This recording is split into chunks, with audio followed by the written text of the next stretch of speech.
I was having dinner with a friend not long ago in New York City. We met at a place called Oriole, which is in Midtown. My dinner companion that night was a senior advisor to BlackRock. As you may know, BlackRock is now the largest asset manager on the planet. It directly manages $5 trillion in assets, and it oversees another $11 trillion through its Aladdin platform. That means one firm controls more money than the GDPs of China, Russia, and Japan combined. Anyway, my dinner companion happens to work directly for BlackRock's CEO. As we nursed our white wine and the evening wore on, she let something slip. If I remember her words, she said something like, "They want to tell us we can't sell." What was she talking about? Who was she talking about? I placed a few calls, first to my contacts in Washington, then to a few people on Wall Street. Soon I was on a plane for a series of meetings to London, to Geneva, back to New York, then down to South America. As I began connecting the dots, a pattern emerged. It revealed a network of more than 189 individuals positioned inside the world's major financial institutions. Some of them hold senior positions inside the IMF, World Bank, and every central bank in the G20, including our own Federal Reserve. These elites share one vision, and they're about to make it a reality. That vision is one world order, one world taxation, and one world money. They've worked for years behind the scenes preparing to realize that vision. They've literally rigged the laws of international finance. Everything is basically in place right now, and there's essentially no way to stop this from happening. When the crisis hits, they'll flip the switch, freezing the global financial system. That will give them time to reset the world economy according to their vision. As the coming crisis unfolds, President Trump will be powerless to stop it. In fact, trying to stop them would probably weaken the president's power altogether.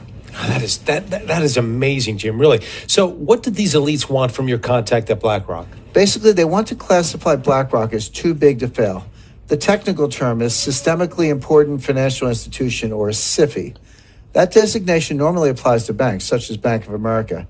If your bank gets the SIFI label, it means the government will bail you out first in a crisis. But it also means you must turn over control of your bank until the crisis subsides. In this case, they're trying to reclassify BlackRock, an asset manager, as too big to fail. If they succeed, they'll be able to freeze BlackRock when the crisis hits. BlackRock clients won't be able to sell. They won't be able to buy either. Their accounts will go dark indefinitely. And the elite operatives will take control of BlackRock's assets remotely via the internet. But our research shows that their ICE 9 plan goes much, much deeper than that. Now, you refer to their plan as ICE 9. You just said that. What does that mean? It's a reference to the Kurt Vonnegut novel, Cat's Cradle. In the book, a mad scientist creates a new form of water molecule called ICE 9. When it comes in contact with other water molecules, it freezes them at room temperature. One drop of ICE 9 can freeze the whole ocean. And that's what these elite operatives are about to do to the world economy. Now, can you share with our viewers exactly who these operatives are and what their ultimate goal might be? Like I said, John, more than 189 elite agents have slowly wormed their way into leadership positions across the board. They now sit at or near the head of the IMF, the World Bank, and even our own Federal Reserve. They also control much of what happens at the central banks of China, Russia, India, Brazil, Canada, and Europe. As you know, these institutions form a kind of global superstructure. It forms a kind of snare net encircling all nations. Their leaders aren't democratically elected. They're not accountable to you and me. They're beyond the reach of government and citizens, and yet they hold the fate of the global financial system in their hands. To get a sense of how they operate, imagine an array of floating spheres. One sphere is labeled IMF. One is labeled Fed. One is labeled Bilderberg. One is labeled Wall Street. One is labeled central banks. One is labeled intelligence agencies. One is labeled media, and so on. The elites inhabit all of these spheres, and together the network forms a kind of 3D Venn diagram. As I see it, regardless of what sphere they inhabit, the elites all share the same vision: one world order, one world taxation, and one world money. All of their actions are geared toward moving that agenda forward. Now, are you able to share the identities of these elites with our viewers? We've identified more than 189 individuals who are in many cases hiding in plain sight. Regardless, they all share the same vision: one world order, one world taxation, and one world money. A short list would include Christine Lagarde, Managing Director of the International Monetary Fund, IMF; Mark Carney, Governor of the Bank of England; Raghuram Rajan, Vice Chairman of the Bank for International Settlements; Haruhiko Kuroda, Governor of the Bank of Japan; William C. Dudley, President of the Federal Reserve Bank of New York; Agustin Carstens, Governor of the Bank of Mexico; Janet Yellen, chairman of the board of the Federal Reserve System. Mario Draghi, president of the European Central Bank. Zhu Min, former deputy managing director of the IMF. Zhou Zhiuquan, governor of the People's Bank of China. Robert E. Rubin, chairman of the Council on Foreign Relations. This A-list of central bankers and other elites is just the tip of the iceberg.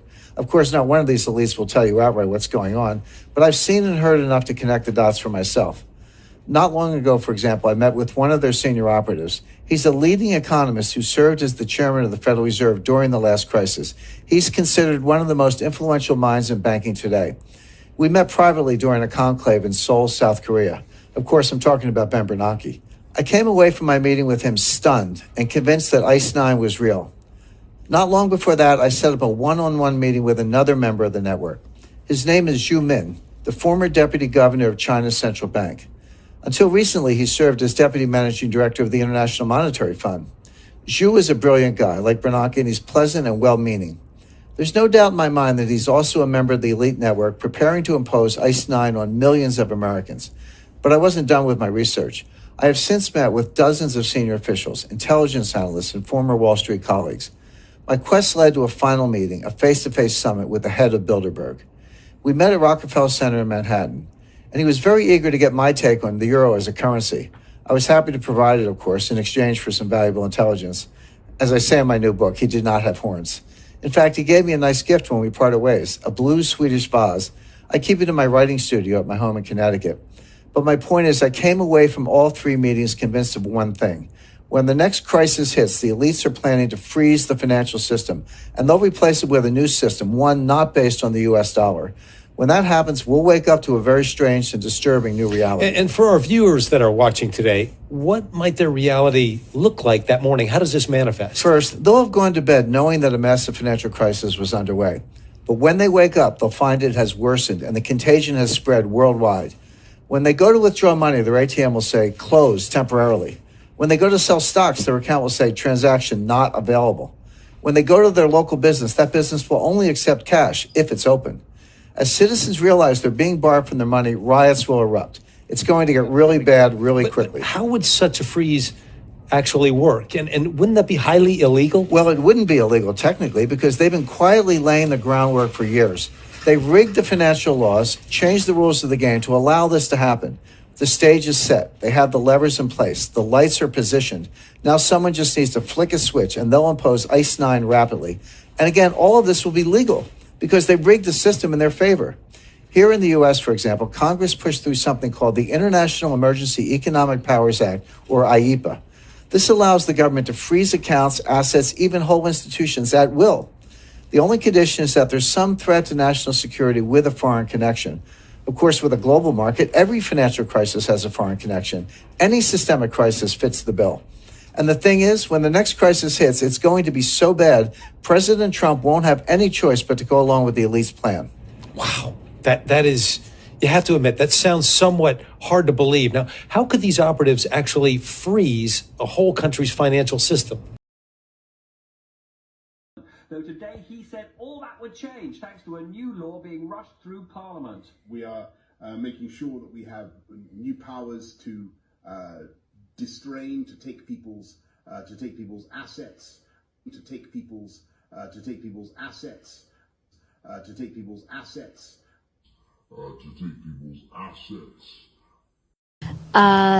In terms of the financial instruments which our government is using right now to act against these illegal blockades and illegal occupation, we reviewed very, very carefully the tools at the disposal of the federal government.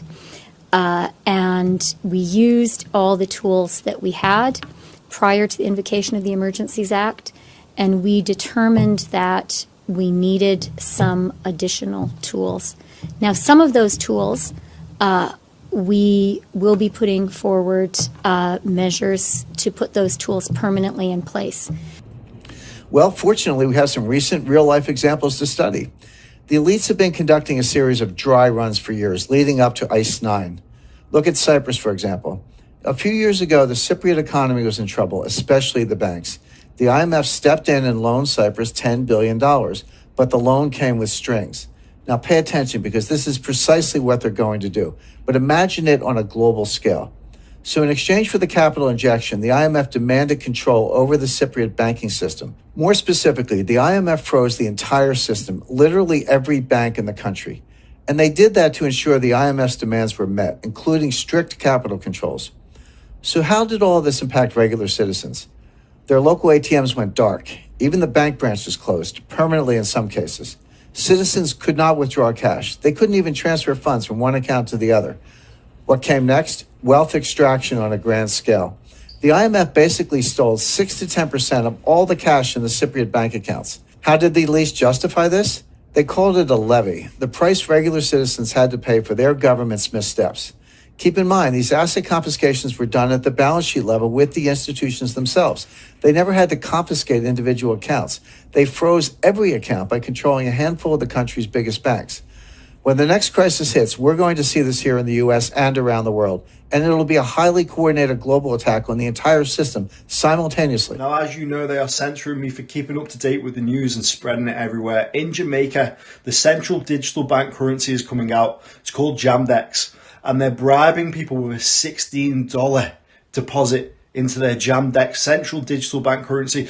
As we know, this is going to create a lot of corruption. It's also going to remove all our freedom, and we know it's programmable.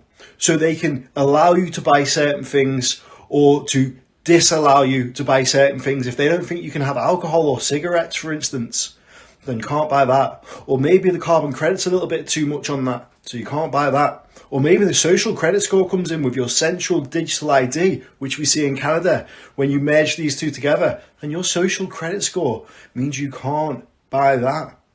This is the end of our freedom, and as we know with our governments, they coerce, they bribe, and they blackmail.